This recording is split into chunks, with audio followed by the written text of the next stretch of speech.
That's right, NFL Straya. I'm your co-host, Jaymz Clements, here from an undisclosed location. It is Chateau de la Mort Studios down in Lorne. Feeling pretty beachy. Top of the East, feeling pretty good. I don't know, feeling pretty beachy as well. Thank you, Gaz. Thank you, Gaz. Thank you, Gaz. And on the other side of this here screen, it is a bloke who is, still reveling in being the first back-to-back winner of the NFC East in 1 million years. I'm more beer now than man, and I'm pretty sure he's still full of Christmas cheer as well. It is the sometimes singer in a band called The Ramshackle Army. He's your mate. He's my mate. It's fly, Eagles, fly. Beat the Bills and help me out. It's Gaz. Gaz, what's going on? Jim, I've tried to be in the gym like 3 or 4 days a week during this period, but I still only had one alcohol-free day in 3 weeks. So yeah, I'm not sure that's balancing itself out, but we're giving it a crack.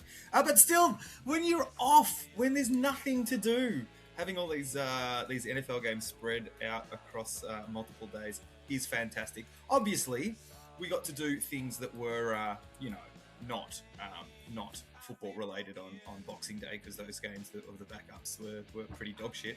But apart from that, some wild and crazy games this week. But I was waiting for a message from you to say thank you for knocking off the Bills in what can only be described as a weird fucking rainy game. And I'm sure we'll get to that one. I've just learned my lesson. I'm just never going to message you because I don't know how far behind your lag might be. So that was 15 seconds, Jim. You need to just lay off the trigger finger and it might be half an hour, and I get like, oh, spoiler alert. It's like, oh, but dude, the game finished 45 minutes ago. It's like, no. I mean, Thornbury's still on, what is it, 56k dial-up? Is that, does this generation know what that is? Are we too old for that? Anyway. Ask your parents. Right, anyway, we're going to wrap up. We're going to do, because I'm down the beach, I don't have any bells and whistles here. I literally have a microphone. We'll quickly fire through all the Week 17 games. Most of all, though, all we really need to know heading into this week is, what does this Week 18 slate mean, right? What are the... I love a good playoff scenario, and that's where we're at. So I'll do a couple of quick yeah-nahs, but then we'll just dive into the Week 18 picks. It is the last day of 2025. I mean, I don't know how many beers you're about to have today, Garrington, but I'm about to delete about 87 tins. So I want to get this knocked over and talk some football. So let's get into it. Episode 155 of NFL Straya. Let's go!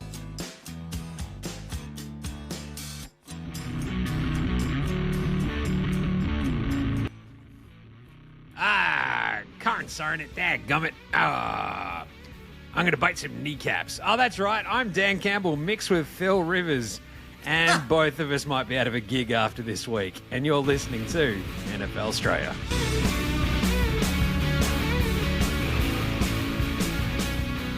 All right, guys. What a week it was. So, Christmas, week 17 of the NFL. Everything gets just a little bit hazy around this time of year. Even Tom Brady on the call the other day is like, I don't even know what day it is. I'm like, all right, Tom, I'm pretty sure you do. You've got work. I don't. This is I am so far beyond your comprehension of not knowing what day it is. I'm down the beach. I'm just hanging out with my kids. The cricket's over in 2 days, so I'm not even checking my phone every 15 seconds. It's pretty crazy, right? And then chaos ensues. With the Bears winning the NFC North, Gaz, because of the Lions stinking it up. That started off like this weird chain reaction where the Packers have suddenly fallen ass backwards into a playoff spot. Your Eagles are locked into a 2 or 3 seed. You've got a bunch of other things happening in the AFC, but my favorite one is still probably how Carolina and Tampa Bay are battling out in the battle of the one-legged men in an ass-kicking contest, basically, right, for the NFC North, South. And it is now since, Monday Night Football, where the Atlanta Falcons, who owe the Rams their pick, beat the Rams. And suddenly, if the Falcons win out, Tampa Bay can't win the division. They just can't. It's awesome. I think you'll find it's your 3-win streak Atlanta Falcons. They're amazing. The Atlanta Falcons, who have been booted weeks ago and are now on a 3-win streak, but couldn't get out of their own fucking way for 90% of the year. I think as well as all of the fucking chaos scenes that you mentioned there, you kind of touched on it a bit with the Falcons pick vibe. But there's a lot of angry fan bases out there going, what are you fucking doing? Like the Giants Raiders were supposed to be like, hang on, is this going to be the first game ever where the Raiders start their defense on offense and the Giants do the same? And we just like, there's just going to be a bunch of teams standing there just doing fucking nothing, going, no, you go first. No, you go first. Like, yeah, and then someone had to win these games. They did. And I think we still have, it's 4 divisions I think are still up in the air, right? We've got the AFC North, which will be decided by the Ravens Steelers, which is the final game of the regular season. The AFC South is still somewhat up in the air because the Jags, they play Tennessee though, I think this week, right? So they're pretty much a lock in there. But the Texans, if the Jags lose, if the Texans win, they can still win the AFC South. The Jags can still jump all the way to the 1 seed. The NFC South is obviously up in the air, as I just mentioned, Carolina, Tampa Bay. If Atlanta beat New Orleans this week, Carolina, I think, win the division. And you're like, this is just bizarre. And the NFC West, which is the other massive, massive, massive game because we have the Niners playing against the Seahawks, essentially for the 1 seed in the NFC, as well as obviously the NFC West. So it's this incredible situation where there are so many moving parts heading into Week 18 that when they released the schedule, everybody was just on tenterhooks to go, whoa, well, we don't know what's going to happen. Who is broadcasting? What is happening? And like ESPN are like, wait, we've got the 2 good games? This is unreal. So they like lost their minds. But I think importantly for us, obviously, Gary, is that the Eagles can be the 2 or the 3 seed, and so can the Pats. The Pats can even be the 1 seed. So I'm just saying, that's pretty cool. I was sitting there on tenterhooks, as you said, when the schedule was being announced, because I was actually messaging a friend of the show and Legends League participant. Well, he gets a participation medal. Josh, who is a massive Bears fan, and once it all went down the other day, I was like, well, fuck, now I need you guys to lose to the Lions. But also, fucking as soon as the schedule came out, I'm like, well, they've fucking done it really well because the Bears-Lions game, and the Eagles game, we're just going to make sure that these are played at exactly the same time so that this can't influence the Eagles' decision on what's happening. But look, already Sirianni's come out and gone that the rumor is that they're leaning towards resting everyone anyway, and seeing what happens against, the commies, how our backups do against the commies. But it could be by halftime, if the Bears are destroying a depleted Lions team, well then fucking everyone's coming off for the Eagles anyway, right? I love it. Yeah. So I think the weirdest part about all of this is, and this is one of the nah questions, but like Bo Nix and Sam Darnold at the moment are your 1 seeds. Just like, what are we doing here? It's crazy, right? Drake May might win the MVP. Again, that's another nah. But, I mean, the last sort of little bits of news before we dive into the fly through these game wraps, Derrick Henry went off his head this week and basically helped. Like, if you had Derrick Henry in your fantasy final, he won you your fantasy final. Same with CMC, Bijan. Kyle Pitts was good again. That was kind of neat. And, yeah, I didn't have any of those guys. So I lost my fantasy final. So not great for the Legends League, but, couldn't take down the terrifying mothership of Tavis. But Phil Rivers seems to be done again. They're starting Riley Leonard this week. The Chargers have already activated the 21-day practice window for Richardson, right? Richardson, good on him. Sure, okay. I do like that we were sort of eventually proven correct about the Colts. Yeah. Right? From the start of the season, you're like, the Colts are no good. Come on, what are we doing? They've got like Danny Dimes and Anthony Richardson. And then boom, they're like, 7-1. And you might remember, I don't take too many victory laps on this here program, Gaz. But, oh, wait, no, that's all I do. The Colts call that I made, 6 weeks ago, of them missing out on the playoffs has absolutely nailed that. So that was pretty good. But Phil Rivers just, packing her up again. It was pretty funny. And then going with Riley Leonard. I mean, he threw he had one pass this week and it was the Hail Mary at the end that was an interception. But I don't know. I feel like he looked okay. Phil Rivers came out of retirement, went 0-3. Like, at some point, you go, what was the point of that, right? Yep. Like, why? Oh, I had a good time, Jim. I think that's what he came out and said, wasn't it? I had a good time. He looks like the oldest dude in the world now. He's like the oldest 45-year-old I've ever seen in my life. Yeah, it's true. The other weird thing is that if we assume that based on the fact that either Atlanta wins or the Panthers win, that the Panthers win the division. If the Panthers win the division, that means, I think if I'm counting right, 6 of the starting quarterbacks of the division winners have never won a playoff game. Whoa, that's not bad. Well, because we're talking Drake May, so obviously Aaron Rodgers has. Trevor Lawrence, I don't think's won a playoff. He's been in them, but I don't think he's ever won one. I think the Jags actually, didn't they... I feel like they upset somebody a couple of years. Didn't they beat the Chargers in like a playoff game a couple of years ago? Okay, maybe I'm wrong about that. Off the top of my head. Bo Nix, Caleb Williams, obviously Young, and Darnold. It was his first playoffs appearance last year, and he was lost 2 in a row and was out. Right? Yeah. So that's a lot of first timers. Plus, we've got Aaron Rodgers. And then all the wild cards have got some presence, but obviously you've got Eagles. Yes, we do. Love. They beat the Cowboys. They beat the Niners a couple of years ago, didn't they? Yeah. Or did they lose it? I can't remember. Yeah, they definitely beat the Cowboys. I remember that one. But then you've got obviously Tampa Bay will not be making it, but you've got Purdy, and you've got. Mr. Rams, who's got a questionable MVP. All of a sudden. But obviously the big one is like Tyler Huntley. Let's go. Yeah. And like those are the last 2 little bits of news, I guess, is like obviously Herbert is being rested by the Chargers, and like Lamar, we just don't know if he's going to be playing this week.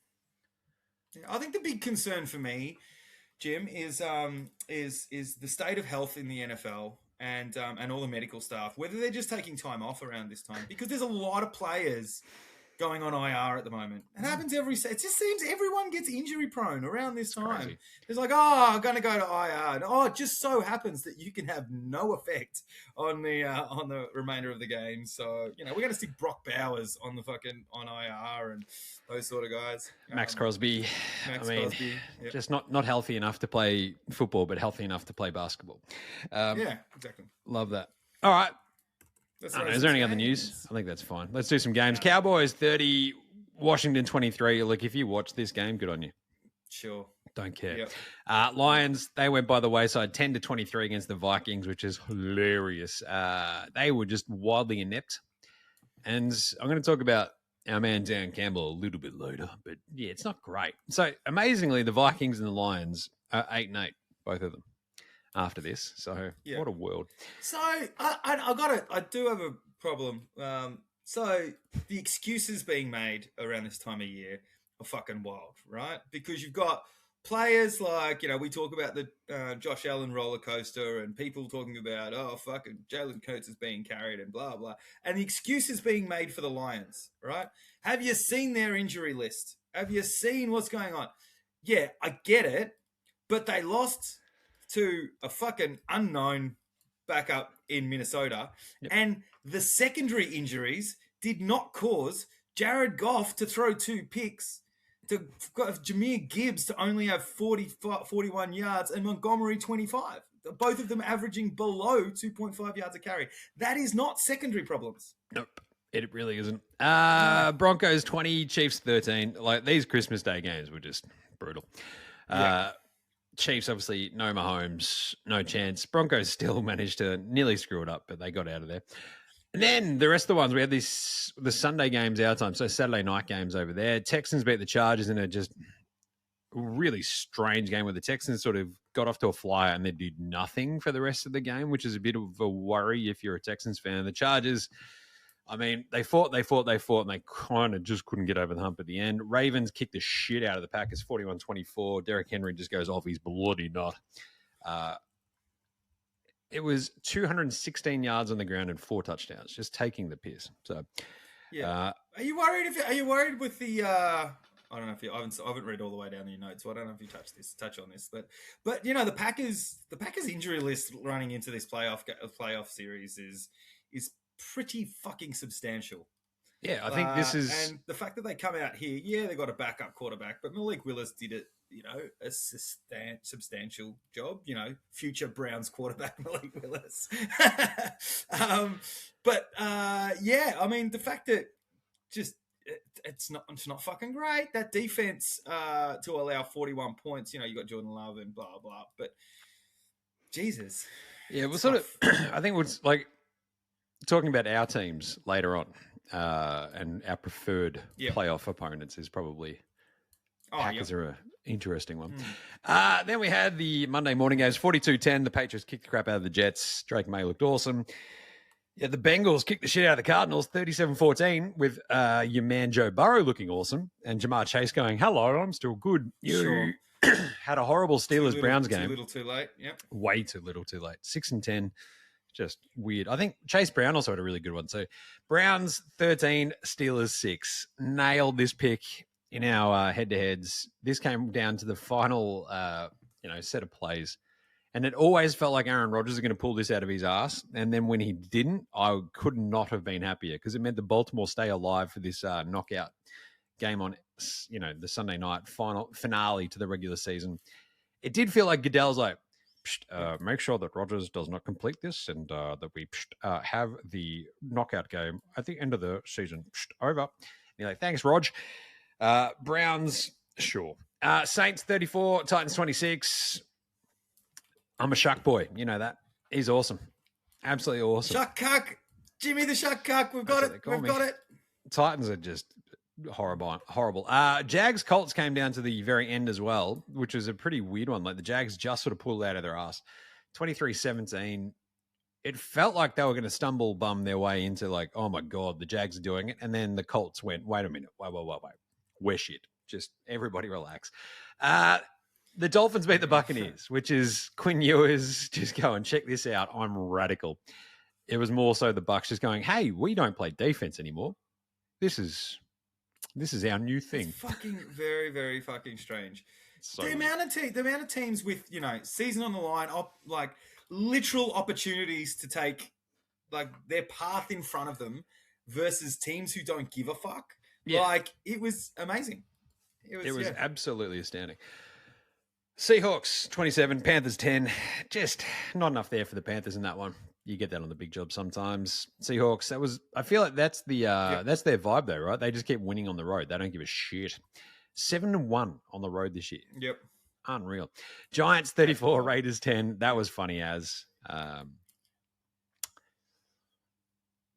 nailed this pick as well, but geez. It's just like this game because there was only the two games. Fans really not fucking happy. The fact that this was the only other game opposite Eagles-Bills was hilarious for this late afternoon slate because they only had the two games, and you're like, why is this one of them? What are we doing here? And then you had Eagles 13, Bills 12. Came down to the final play. Josh Allen couldn't get the 2-point conversion. People, I mean, there was like, rumblings of, why would you go for the 2 points? Like, I don't know, because Josh Allen appeared to have hurt his foot. Just get out of there. Like, who gives a shit at this point? I think because they were basically locked into. I think they still could have had a bit of a chance, but still, it wasn't looking great. So go for the win. They don't get it. No. What was Jalen Hurts'? Lots of weird fucky shit happening in the rain. Jalen Hurts' second half was pretty good. 0 completed passes. 0 completed passes in the second half. 0 of 7. Eagles with 13, 0 up at the half. And then it just all became really, really fucky. I mean, the Bills relied on trick plays. That trick they did, a nice little hook and ladder there. But the Eagles' defense is fucking lights out. I think that's if we do any damage in the playoffs, it's on our defense rather than our offense. But once again, Jalen Carter, fucking another blocked field goal, got his hand up on that one. Couple of 2-point conversions. If the Bills had gone for either of these as a just a point after, well, we would have been going. Actually, they would have fucking won. But anyway, thank fucking God they didn't. Josh Allen running shit in by himself. Shakir's going to be a menace if they play in a dome because that cunt's speedy as fuck. Yeah. Fun game. So is that one or two games that Jalen Hurts has not had a completion in the second half this year? Two. But, we've won both of them, Jim. So, back in your box, son. Nice one. And then we had the most fun game. 11 and 5. 11 and 5. I'll fucking take it. Remember the most important stats, the W. The most fun game of the weekend was the whoever kicks a field goal first loses Bears-Niners game, which was off its head, which I believe was one of the first games we've ever seen go 7-7, 14-14, 21-21, 28-28, and then off we go. I think it got to 35-35, and then, Bears kick a field goal and ended up losing. So it was awesome. It was absolutely off its head. Caleb, and this again came right down to the very, very, very final play with Caleb Williams. It felt like there was a couple of times, like, talk about a bit of an old mate. No, mate. It's DJ Moore in the end zone, just jumping up and down, going, give it to me, give it to me, give it to me, give it to by himself. It was, I think, a good loss for the Bears to have, if that makes sense, right? I feel like this is one of those ones you go, get into an awesome shootout against the Niners, whose defense stinks. But I feel like you get lulled into a false sense of security if you're the Bears and you win this game and you're like, we're fucking awesome. And then like the devastating playoff loss hits in week 2 or something. But you still come out of this, I feel like, feeling okay as a Bears fan. Just going, look, it's all right. This is all like found money almost at this point. We're good. Ben Johnson rocks. Caleb looked incredible. He had like that fucking frozen rope. Was that to Byrne? I can't remember. But there was just a couple of other ones where you're like, oh, that wasn't, don't know about that decision. But still, there's enough there that you're like, I feel okay. And the Niners, they're just pretty good because they're the Niners. Mate, on offense, fucking McCaffrey is in peak form. And fucking Purdy's now 10 passing touchdowns in the last 2 weeks. It's pretty good. That's fucking hectic. McCaffrey kind of got hurt as well at different times. It looked like he was just sort of all banged up. So it's interesting to see what they do with him this week. But, I mean, they obviously have to play him because they want the 1 seed and get a week off. And then the final game of the round was Rams 24, Falcons 27. It was 21-0. And then it was not. What the fuck? Jim, I was cleaning my bedroom yesterday. I was sorting through some clothes and I was like, oh, fuck, the game started. So I turned it on, but when I turned it on, it was already 21-0. And I'm like, what the fuck is going on? And sure enough, Stafford shit the bed. The fucking Falcons came out and played like they've been eliminated, as they do. They come out and are world beaters. But of course, the inevitable happened and the Rams came back. But Bijan went off his fucking head. Yeah. And Bijan was off his head. Matt Stafford threw some weird touchdowns. Did I see a stat where Matt Stafford now has the career most pick sixes? Ooh, I actually don't know. Did I see that one? I could be making this up. I feel like, well, the one that I saw, I haven't verified it, but I saw that. I think that pick 6 may have taken him over Brett Favre. Nice. Although it could be incorrect. So if someone can tell us in the comments whether I have fucking made that up or... I think the 3 interceptions as well that he threw early, you're like, this is like watching an MVP just unravel all in like real time. It was very strange, but anyway, I think the Bears as well, like their thing, just to rewind just one more time, like watching like the Rams play on one side after like the day after watching the Bears and Niners play. And the Rams is having like this weird meltdown-ish kind of game. You're like, ooh, this just made like this NFC playoff like way more interesting. And my favorite thing, we'll get to, playoff scenarios in a second, but watching that sort of weird unraveling and then McVay coming out and saying, hey, we're going to play everyone again this week because we need to basically get into like some sort of non-shit rhythm, and away we go. And yeah, I haven't seen anything about the Stafford pick sixes, but anyway. But the Bears and the Niners just got to feel that. Let me see if I make that up. Hint a little bit better, I think, after watching that Rams game. So some quick yeah-nahs. Let's do it. Number one, is this the weirdest season that we've covered, Gaz? We've been doing this 6 years now for NFL Straya. And I feel like this is the weirdest, jankiest season that we've had, not just because KC and Mahomes have pissed off for the first time that we've been doing this show. We've essentially gotten through this season where you roll a dice and it's like, sure, that's who's going to be in the fucking Super Bowl. Because I think you look at the standings right now, it makes very little sense. As I said at the start, Bo Nix and Sam Darnold are currently the 1 seed QBs. Yeah. It is. All right. That was good and chat. The MVP favorite is Drake May, who has played hang on, you've got what's the stat that you guys have got as many wins against over 500 teams as the Jets? That's correct, right? Sorry, I'm just also checking. Yeah. Can you play so other you just teams? Paid me out. You just paid out. Can you play teams that aren't on your schedule? I just need to check this because you can only beat the teams in front of you. Yeah, no, you should. You should, because the same as me, right? Doesn't matter if you can complete 0 passes if you walk away with the fucking win against the person who's in front of you. Let me just going back to a previous stat. According to Reddit, and nothing wrong ever happens on Reddit. Oh no, sports reference. There's a stats head fucking actual link to this. Most career pick sixes. Matt Stafford's on 32 now. Favre's on 32. Dan Marino 28. Joe Namath 28. Drew Brees 27. Manning 27. Phil Rivers 25. There you go. There you go. So he has the most pick sixes in his career. It's pretty good. So yeah, bullshit stats. That's what we're here for, Jim. So this is I reckon one of the weirdest seasons we've had, where we've had some front running teams that have completely dropped off. You have no real clear standouts in the NFC. Like you watch Indy go to 7-1 or whatever, and now they're 8-8. They bring back Phil Rivers, which is still hilarious. We have Carson Wentz playing QB at one point. The Detroit Lions, who looked like world beaters earlier in the season, 8-8 as well.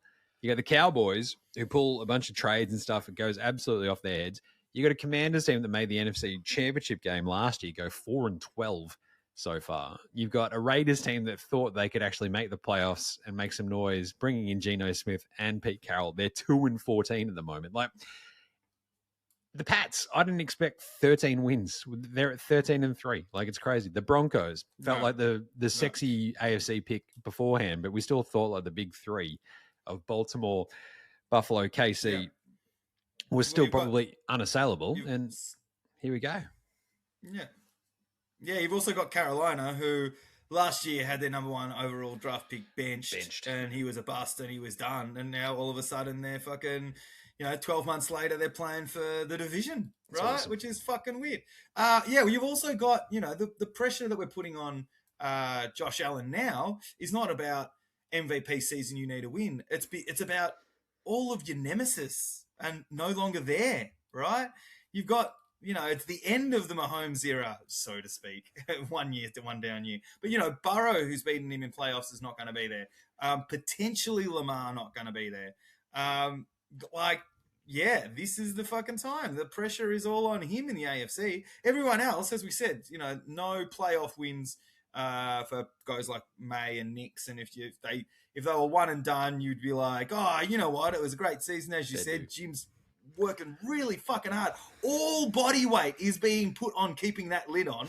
But, there's all those sort of things where you go, you know what? Fucking second year. Good start to your career. You made playoffs. Go you. Whereas if Allen doesn't get through at least to the Soupy now, you'd be like, fucking hell, dude. So that's all these second years are going to be only one more year better. The other two big things, I guess, coming out of this week is that Josh Allen now has to win 4 playoff games on the road if he wants to win a Super Bowl. And the other one is that the Niners, if they win this week, can just stay at home through the Super Bowl. Because they'd be the 1 seed in the NFC, and the Soupy is at Levi Stadium. So, chaos. The other one is obviously, after this week, do you reckon Drake May is your MVP? Yeah, nah. Look, I can't remember what podcast I was listening to while trying to sleep last night, but it was a really, whether it was, can't remember. But they did a good analysis of it on the fact that it's a popularity contest, obviously. Yeah, the Stafford story is fucking great, and they had a brutal schedule. He's got more weapons though, right? So that's a negative on Stafford. He's got more weapons. He had great touchdown to interception ratio right up until shitting the bed in the last few weeks. Drake May has been consistent with less weapons, but as we said, like had a way easier schedule. So I don't know. I honestly don't know. The storyline and the name of Stafford, I feel is going to still get him over the line. Look what happened last year. It just felt like it was Allen. Allen was the hot guy at the end of the season, and that probably fucking got him Dunsky. So I feel like it's still Stafford's. He's going to win it. Nice one. All right. Well, I guess the other year, Naza, would you rather play the Packers than the Rams in the first round of the playoffs, Gaz? Yeah, nah. Obviously, yeah. Yeah, I'm going to say yeah. Jared Verse and that defensive line for the Rams is pretty strong, and obviously the Packers are injury riddled. We've had really good luck in the last 3 years. I think we're 3-0 against both. I could be wrong, maybe, but including playoffs. But yeah, like our offense is not fucking strong at the moment, so I think our defense playing against, I'd prefer to take on Love and those Packers than Nakua and Stafford. Yep. Because at the moment, the Eagles in the 3 spot. I think, so the playoff scenarios are, if Chicago don't win this week, you guys win, you can jump them into the 2 spot. Correct. Which would then probably Green Bay, I think, locked into the 7 because they're 9-6-1, I want to say. So it'd be, 2-7, you'd have Green Bay. If you stay in the 3, you're probably stuck with the Rams, even though your man Sean McVay is going to play everybody. I don't think they can then jump the Niners or the Seahawks who are ahead of them, right? So it's kind of like locked in the 6 and 7. I feel like if I'm the Eagles, I'd rather play the Packers. Sixes. I think they're just super banged up. So but just be a 2-7. There's children in the there's children listening at home who've just yelled out 6-7 to what 6-7. Nice. The same thing goes for my beloved Patriots, of course. I have been yelling about the Texans literally for the last 2 months, and I do not want to play them. I also don't want to play Buffalo again. So the only team I do want to play against is my beloved Juzzy Herbs, and that would be the biggest kick in the dick of all if my beloved Juzzy Herbs came out of nowhere, beat my beloved Patriots in his first ever playoff fucking win. So be careful what you wish for kind of vibes, I feel like. But I don't know. The Pats are getting slightly healthier. Milton Williams will be back at some point. I'd much rather have the 1 seed and just get a week off. But I don't really see Denver losing this week. So out of the options, I think Buffalo might rest Josh Allen this week. So they'll sort of maybe be stuck in the 7. The Chargers they're resting Herb, so they'll probably stick in the 6. I just don't want to play the Texans, essentially. But I also don't want to play the Bills. So fuck it. I don't want to play anybody. Come on, just too much stress. Fuck this. Can't they just put us to the super? Yeah, just give us the 1 seed so I don't have to worry about the first week. Then you can sort of, narrow in everybody else. Good bloke of the week. Who do we want to buy a beer this week, Gaz? I think every Bears fan is going to buy Ben Johnson a beer after this season, right? Sitting there winning the NFC North is crazy after where they were. Up against, we looked at this as essentially the division of death, where you've got a Vikings team coming off, 14 wins last year, a Detroit team that's a juggernaut, the Packers that get Micah, and you're like, geez, look out. And the Bears go, oh, that's cute. How about we just win it anyway? And that's what they did. So Ben Johnson gets a beer. I'll probably buy Caleb a beer as well after that, season that he had. Yeah. CMC, Christian McCaffrey, he and LaDainian Tomlinson are the only 2 players who had 3 seasons with at least 2,000 yards from scrimmage and 15 touchdowns. That's pretty good. Crazy. He's like, so I think the other ones are like obviously Derrick Henry, Kyle Pitts last week as well with a bit of that, and Bijan this week as well. Like if you just had them, they won you your fantasy league, so you should buy them a beer. Kyle Pitts probably got you through to a final. He didn't help you this week. He was shithouse, but he helped get you there just out of absolutely fucking nowhere. So thank you, Kyle Pitts. So buy him a beer. The one that I'm not going to buy a beer is probably Jimmy Gibbs, who fucked me. But anyway, the outside of that, if you've got more beers to distribute, I'm going to buy one. Only because it's funny. Because in previous years, I've really stuck the boot into Kirk Cousins. because fuck that guy. But also, in these last couple of weeks, he's just played himself into a roster spot for next year. He's fucking and just playing spoiler. He's just fucking come out and just destroyed the Rams. But also, based on when Penix got injured and wasn't great anyway, he's gone from, if Penix locked up that QB1 spot, and don't get me wrong, he's their future, but they're probably going to get rid of Kirk, and he was going to end up with somewhere fucking rubbish. But he's probably now played himself into a spot where, well, Penix might not be back from that injury in time for the beginning of the season, and he's proved himself manageable, so probably keep him, right? Probably. So he probably just played himself into it. So way more content for us, Kirk Cousins content for us next year. It's great. Yeah. Good on him. He'd be like, oh, gee, Willikers, another Bud Light. Thank you there, Gary. That's really, really appreciate that. All right. I think that's all I want to buy a beer for. Like, that's about right. I think. Yeah. Old mate, no mates. Who's got no mates? The final day of 2025. Dan Campbell has been copping it left, right, and centre because, I don't know, he took over play calling duties, and yeah, since he's done that, Gaz, it hasn't gone great. A bit of a rough one, I'll tell you. So not ideal. It's funny, the roller coaster of the season. I think that came out of the gates. I'm testing my brain. That's had way too much whiskey pass through it. But I think week 1 they got their ass kicked by the Packers, maybe. Yep. And we're like, see, that's what we thought would happen when they lose both coordinators, blah, blah. And then the Bears went on a little bit of the Lions went on a bit of a run, and we're like, they'll be fine. Dan Campbell, that's fine. It's fine. And now, not so much, Jim. Yeah. Not so much. They were, I want to say, 5-2. And, feeling pretty good. And they've lost 3 straight now to fall completely out of the playoffs. That is crazy. DK Metcalf is a bit of old mate, no mates after that punch on that we talked about last week. Got suspended 2 games.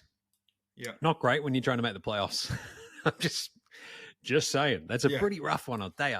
That's a bit of an old mate, no mates in that clubhouse. But also all the video, like when he's coming out, saying, no, there was definitely racist comments, and then video from the stands show it doesn't appear to be any racist comments. And this fan who came out and made a pretty inflammatory press conference where he just called him, what's his official name again? DK, isn't it? So it's got the DK in it. Something like that. But just called him that. That's it. He repeatedly called him that just as incite him again in the press conference. But which is pretty funny. And then it's like also apparently he's kind of done this before when he was on the Seahawks. So DeKalen Metcalf, and he kept calling him DeKalen, and you're like, this is some top-notch shit stirring, sir. Well played. Stefan Diggs. Stefan Diggs is old mate, no mates as well. There's charges, or at least reports of like strangulation and assault this week, and like the Pats have come out and have already backed him and gone, this seems like a bunch of sort of weird, shitty, overblown bullshit. Basically stemming from it was against an employee, not against Cardi B, right? Yeah. So it was a female employee, reportedly. Yeah, it was like a private chef, I think, on a of something, and so it was like all a bit crazy and a bit strange. So I don't know what's going to happen there, but facing charges, a felony charge of strangulation and misdemeanor charge of assault. So anyway, not great. And all of the Diggs, because Trevion Diggs also got cut by the Cowboys. How about damn Cowboys? So after signing a 5-year, $97 million contract, 2 years ago? Oofed. So tough time to be a Diggs. And then, but the thing is, I think there's already teams circling him for the playoff run. So good on him. He'll go through waivers. Yeah. Well, and he's happy to join that. The report is really weird too, because after the last loss, when they played the Commies. The report is that they played the Commies. He requested to stay there because he's got family there rather than fly home with the team. They've declined it. He said, come on, mate. I'm just going to fly back to Dallas and then turn around the very next morning and fly to Washington to go with my family. Anyway, they once again declined it. And then 2 days later, cut him. Like, that seems like there's a bit more to that story. But anyway, was it him who got Who was it, him or Bland, who got concussed by dropping a TV on their head earlier in the season? I don't remember. That's amazing. No, that was a concussion. That was a concussion at one of the Cowboys secondary had a concussion at, and it was dropping a TV on his head that he was trying to put up on his wall. Unreal. And obviously the last one was Max Crosby, a bit of old mate, no mates, where it's like, oh, he's gone on to IR, and then there's a bunch of videos. Yeah, it was Trevion Diggs. Trevion, there you go. Sorry, just confirmed. It was Trevion Diggs who lost it because he was mounting a TV at home, and it fell off and hit him in the head. So he was concussed. Sorry. Yeah. Yeah, that is crazy, actually. I'm seeing that report about Trevion as well. But so Max Crosby goes on IR, and then there's like video of him playing basketball, running around with his kids, and like, yeah, it doesn't seem that hurt. So that's well played, sir. Well, he wanted to play, right? So this was almost like a fuck you, because he was saying, nah, I'm effectively going to need surgery on this, and I've been playing through this hurt, for the season. Let me fucking go. Let me go. And they said no, and there was reports that he stormed out of the facility. Then there was reports that he was back in the facility. But then, as you said, he's shown up on video. It's like the workers' comp claims of the fucking dude in the neck brace, right? And then he's seen doing gardening. Yeah, he was I think the craziest one was like he's bouncing on a trampoline. Like I've still got a bung Achilles, and I'm like, I don't want to go near a trampoline. And I'm, as an elite athlete myself, Gaz. These are the things you got to take into consideration. Yep. Outback Takeouts, the final one of 2025. It's Wednesday at Outback, and that means it's the Hump Day special. That's right. We've gone into the Outback. We've taken the squids. We've gone with a couple of high-powered rifles, taken down a couple of feral camels. Boom. You chop off the humps. You put them in the oven. Bit of mince, bit of coriander, a few like balls of falafel go in there as well. Boom, roast that for 2 days. She gets dry as hell, but I'll tell you what, it's a great special, and it's only at Outback. It's the Hump Day special. Today's Flame Grill take is the Eagles have been foxing, Gaz.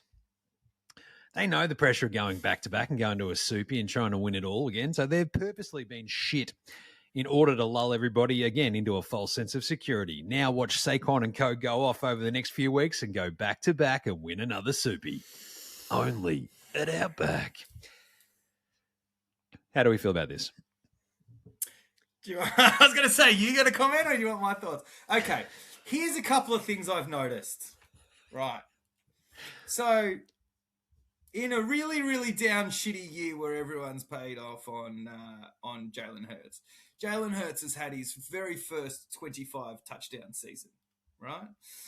In the last, since complaining, even though we had 3 losses in a row there, and AJ Brown was criminally underused, he's got his fourth 1,000-yard season in a row for the Eagles, and seems to be fine. Saquon ended up going off in the last few weeks. Yes, against shitty defenses, and then building up. We had a terrible game this week, but it was a slugfest against a fucking contender. So I'm going to give that a pass. But we're going to have Lane Johnson come back.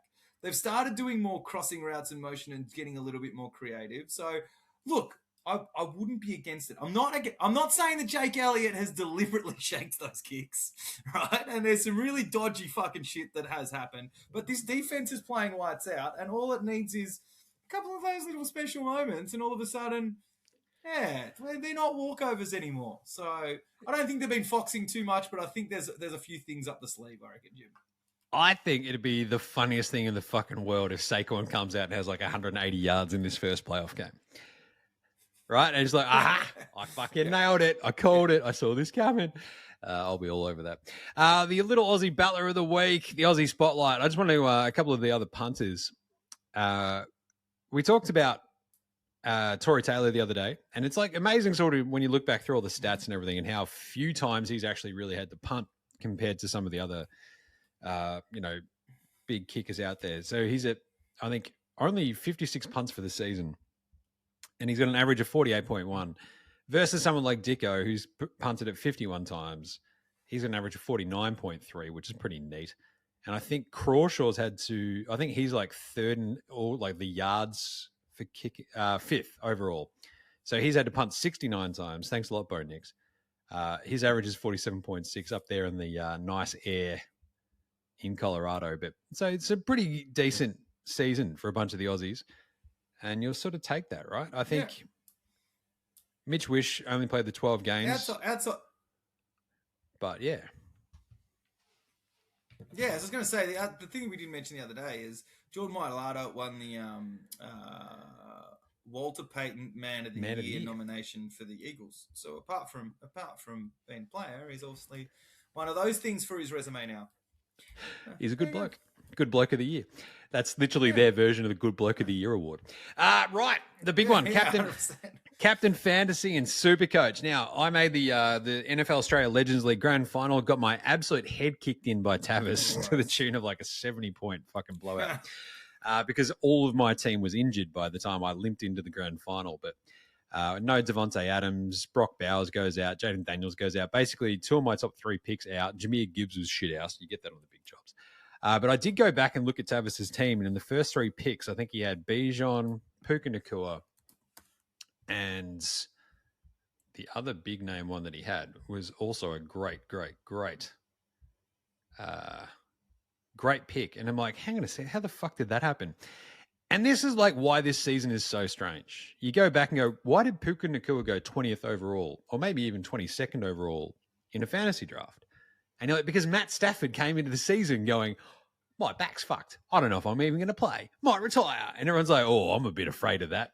Turns out he was just foxing everybody. And here we are. It was like, are you fucking serious? So that one broke my heart looking at Puka and just going, how did he actually shank that, right? So he did very, very well, did our man Tavis. And I think with his other one, he got Devon Achane with his 3rd pick, right? I think at 36, 37.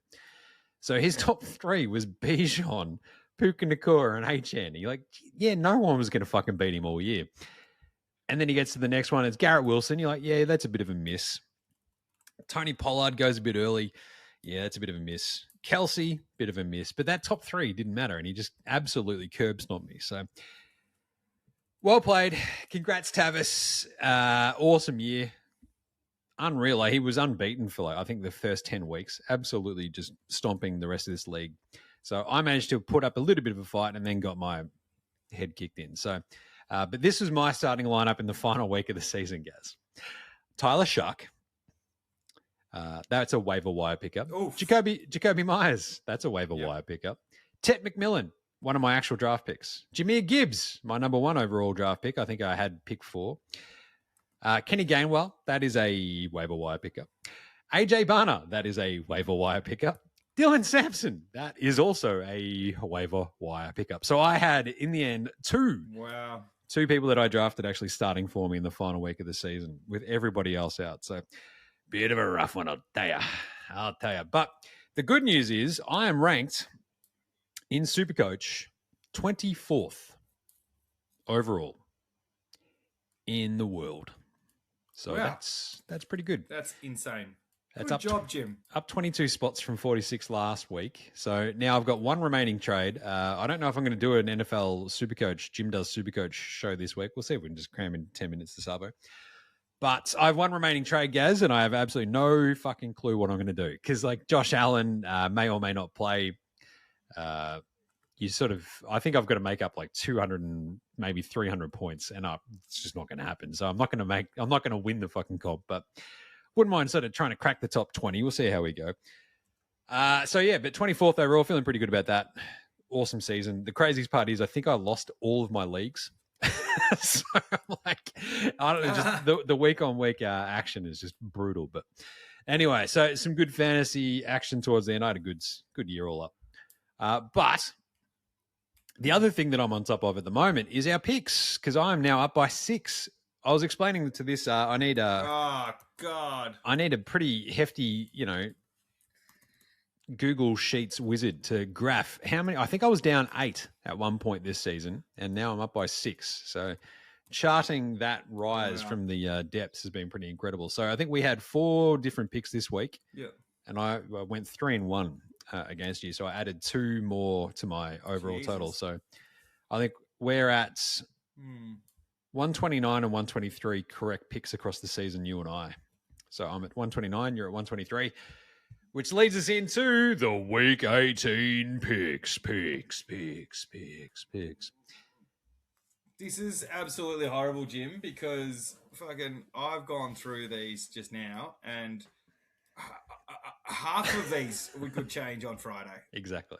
Like, I honestly have no idea with some of these, because it all depends on who's going to fucking win. As in, sorry, who's got more to play for and who's going to be rested. Right? Yeah. It is a disaster this week, I think, with the picks. So we're just going to strap in, hold on. So week 18, all of our picks are over at Dabble. You can use the link that's in our show description or in our social bios. Go hit that up. Check us out. You can see all the picks that we put up there. I think we did okay last week. I didn't win cheesesteak tipping. I think Jez did, but otherwise did all right. Yeah. So against the line for week 18, we start off, I think we've got 2 Saturday games. So Sunday, our time, which is very fun. Carolina at Tampa Bay for the NFC South, ostensibly. But of course, if Atlanta beat New Orleans the next day, then it's all for naught. Tampa Bay, 2.5-point favorites at home against Carolina here, Gaz. What do we think? Is it going to be Carolina on the road? Or is it going to be Tampa Bay at home? Can they pull out one? I just can't see that defense stopping anyone. Tampa Bay's defense. That's it. I think that's what it comes down to for me. That Carolina defense. Sorry. The Tampa Bay defense has been leakier than a sieve, and Carolina, while they're getting the shit kicked out of them by good teams like the Seattles of the world, they're playing all right against the mediocre ones. So I think Carolina get over this and win their first division. Tampa Bay have lost 7 of 8 in. It's so crazy, including to the Panthers 2 weeks ago. So I think Panthers at home is a little bit different. They still got their ass kicked by Seattle this week, but I think I'm going to go Carolina as well. I just trust them a little bit. Even if they lose this, I'm still going to take the 2.5 points with Carolina, because I can't really see, Tampa Bay. All of their games are like super weird, close ones, right? Even beating the Cardinals like a month ago, it was like 20-17. Ever since then, it's 24-20, 29-28, 23-20, 20-17. So I'll take Carolina and the points. Thank you. Then the big one, the NFC West, Seattle, San Francisco. I'm going to go the Niners at home against the Seahawks. I still don't quite trust the Seattle offense. They looked all right. They were able to run it against the Panthers. You've gone Seattle in San Francisco, though, Gaz. Yeah, what's got me on this is I feel like the Seattle defense has got more of a chance of stopping San Fran than the San Fran defense does of stopping Seattle. And I think that'll get them over the line. I like that. It's a good call. I just don't mind this Niners offense, and the Seattle just sort of can go a little bit janky every so often. It's weird because I believe in the Seahawks as a 1 seed a little bit more probably than I do in the Niners, but it feels like the fact that it's only come down to this, I'll take the Niners plus 1.5 at home. Yep. Pats hosting the Dolphins. This is, again, well, actually, that's a late afternoon game. I don't know why I've got it listed there, but whatever. 11.5 point. Starting everyone, Jim? I think so. Well, because besides Stefan Diggs, they will be, because if they win out, like it's all up to whether or not Denver beat the Chargers, who are starting Trey Lance. But if like something goes completely awry for Denver, then you start everybody. So, because I think that's all at the same time as well, right? I think a lot of these AFC games are all at the same time. So to be honest, I should actually have that one a little bit later. But anyway, we're both going the Pats minus 11.5. The Dolphins, it's Quinn Ewers on the road. I think the Pats should be too good. I think the way they kick the crap out of the Jets, I don't like the weird late afternoon in New England game, but I think they'll be okay. Let's go the Pats. You've got the Pats as well. Yeah, I do for now. Nice. Yeah, against the Ewers. I think that defense will shut them down. All right. Indy, Houston. 9.5 point favorites for the Texans. Houston need to keep winning. Simple as that. So why not? Yeah. And I think the Colts have just, there's a defense that's just gone 1, 2, 3 Cancun. They've just packed it up. Yep. They look not very good. So that's that's a 5 a.m. start AFC game. And so is the Jacksonville, Tennessee game. So those two are at the same time. Anyway, so Houston -9.5. We're both going the Texans. We have Dallas at the Giants. Ooh, could the Giants play spoiler one more time and just completely ruin their own draft pick? I say no. I'm going to go Dallas -4.5. I agree. This has got Dallas with, continuing that role and them talking about their end of season record. They're already fan bases talking about, if only we had won versus had a draw versus the Packers, we'd be playing for a playoff spot right now. So they'll do what they'll kick the shit out of teams once it's already been done, pat themselves on the back, and it will be all for naught. Love it. Cincy, Cleveland. Cincy have just sort of like gotten into a bit of a groove and look okay again, which is kind of funny. And you're just like, okay, again, if you had Joe Burrow all season, who knows what could have happened, but your defense is still shit. But against Cleveland, I think they're fine. They're 7.5 point favorites. I'm going to go the Bengals. You've gone the Bengals as well. That tracks. Yeah. Atlanta hosting New Orleans. This is the funny one. So I'm going to go Atlanta. I think you've got Atlanta as well. So that's a 2.5 point favorite there for the Falcons. And the funniest thing in the world is just them winning. None of it matters. But at the same time, they don't have their pick, so they just want to keep winning. They're just putting tape out there. So I kind of feel like they're going to do it, and I think they're just a little bit better than New Orleans, even though I like New Orleans. Yeah. No, I agree. And everything you've said. Yeah. Nice. Minnesota, Green Bay. This is a weird one because they're kind of locked in, as we said, to that 7 seed. They probably rest folks. But 6.5 against a Vikings team that is probably starting Max Brosmer again. Who knows what they're going to be doing there. Could Minnesota win another one? I just don't like that 6.5, Gaz, against Green Bay, Yeah. Yeah, I agree. Well, I think they could keep it close. That defense, they don't have anything to play for. But they're not even playing spoiler against Green Bay. So, just going to keep it at GB. Yep. I'll take the points. Jacksonville, Tennessee, 12.5 point favorites for the Jags at home against the Titans. The Jags have the opportunity to do the funniest thing possible, which would be to lose to the Tennessee Titans or to win and somehow fall ass backwards into the 1 seed if Denver and the Pats both lose. Yeah. So you have like this range of outcomes that are perfectly Jacksonville, I think. Mm-hmm. So I'm going to go Jags. At least they've got something to play for, so keep that going. Yeah, agreed. Yeah. Rams, Arizona. The Rams are 9.5 point favorites. I mean, McVay's already said they're going to play everybody. I think they kick the shit out of the Cardinals, so that tracks. Indeed. Yep. Denver over the Chargers, 12.5 point favorites against Trey Lance and his Chargers. It does seem like a pretty big number for a team that, like, the Chargers still, like, seeding is still up in the air for them. And if they do beat Denver, like, they can play absolute spoiler. But I still kind of think at home, Denver against Trey Lance, that defense is probably, like, their defense has been a little bit up and down the last few weeks, but I still think against Trey Lance, they'll probably be fine. And that's a 2-touchdown I can't game, see Trey Lance moving the ball. That defense against a very, very suspect Chargers offensive line. Like, I think Trey Lance is going to be running for his life the whole game. And I think Denver just needs to put up enough points so we'll be good. Yep. KC at Las Vegas. The no love lost here game. Gruden doing doughies in the parking lot in Arrowhead. I still think KC win this, right? They're 5.5 point favorites. Well, I mean, Vegas are fucking queuing the rack. They've got IR. Everyone's on IR. So all being rested because there's no fucking point. So I think it'll be the most vanilla game from Vegas, and KC want to show a little bit of pride. Yep. We're both going KC in that one. Philly hosting Washington, Gaz. I've gone your Eagles, and so have you.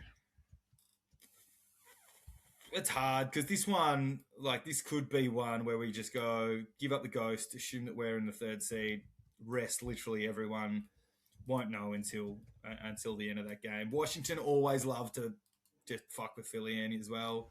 So they will be playing for some self-respect, whereas Philly maybe whatever, guys. So I've gone with Philly for the moment, but fuck, you might come out and find we're playing, I don't know, starting Will Shipley and Tanner McKee and all that sort of stuff, and Carter's sitting on the sidelines, and you all of a sudden go, you know what? Even if we win, we're not going to cover that 7.5, but that line might change significantly by then, I guess.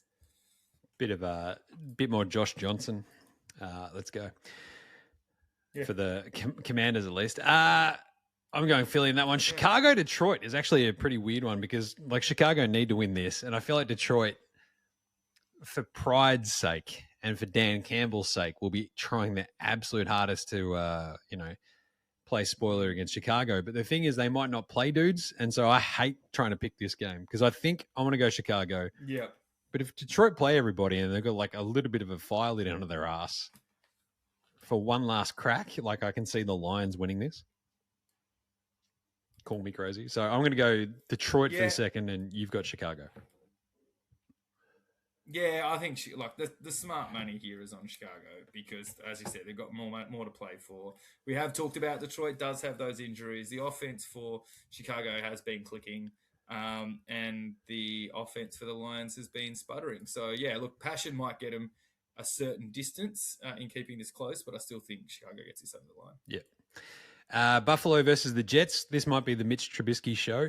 The Bills are still 7.5-point favorites. I'm still going to go Buffalo because the Jets, I think, have just set the record for like most losses by 21 plus points in a row.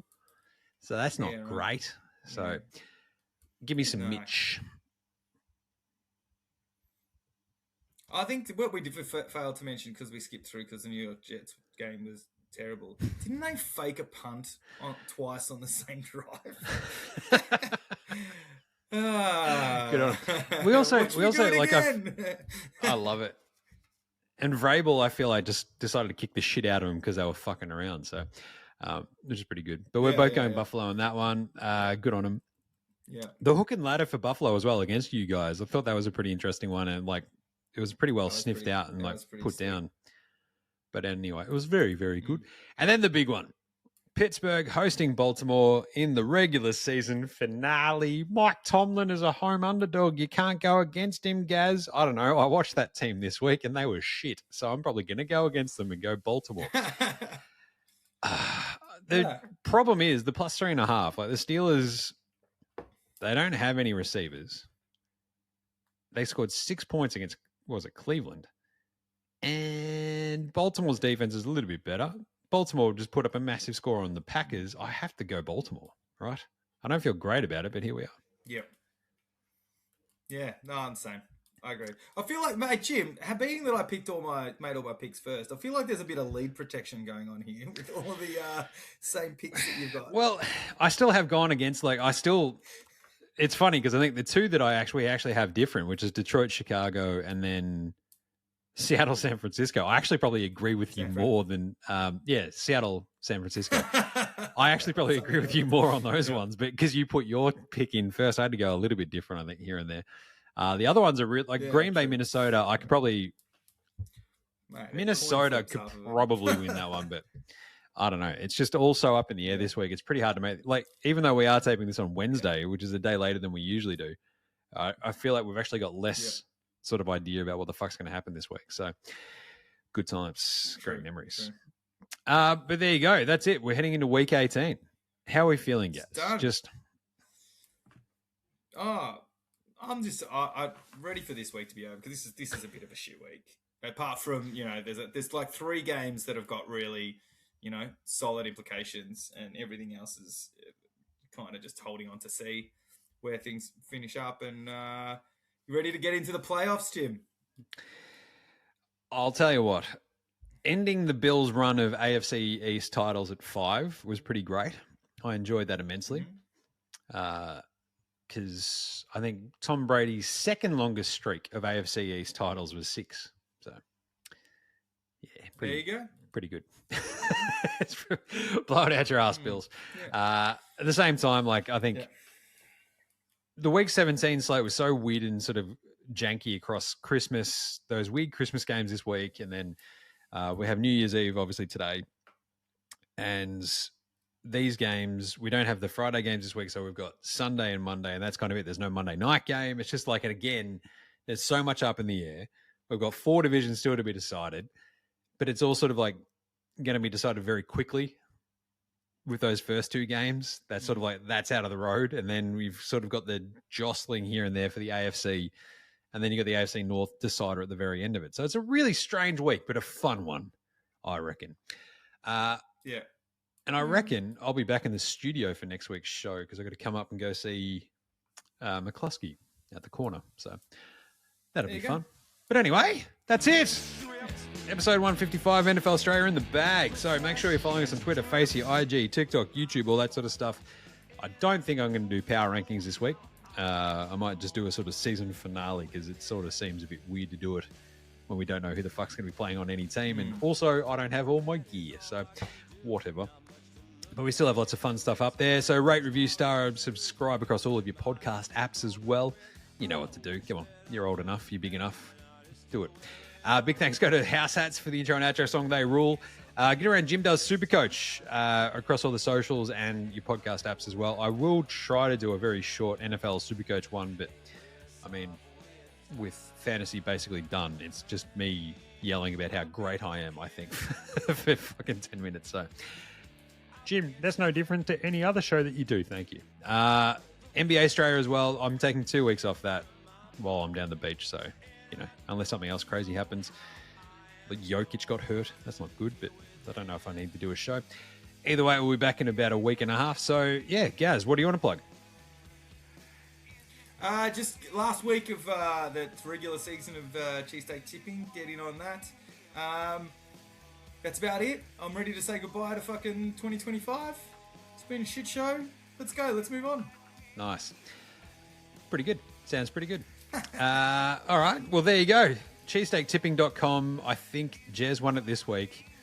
I think I put in my tips, and I don't know how I went, but it wasn't very good, obviously. So, sucked in me. But I reckon we'll be at the Catfish for a few playoff games as well in January. So, come down and say good day. So, yeah. Nice one. All right. Well, we will catch you next week, you dickheads, when we've actually got playoffs set, seeding's done. Hopefully, a Pat's 1 seed, and I can take a week off and just chill the fuck out and not stress, which would be nice. Anyway, we'll speak to you then.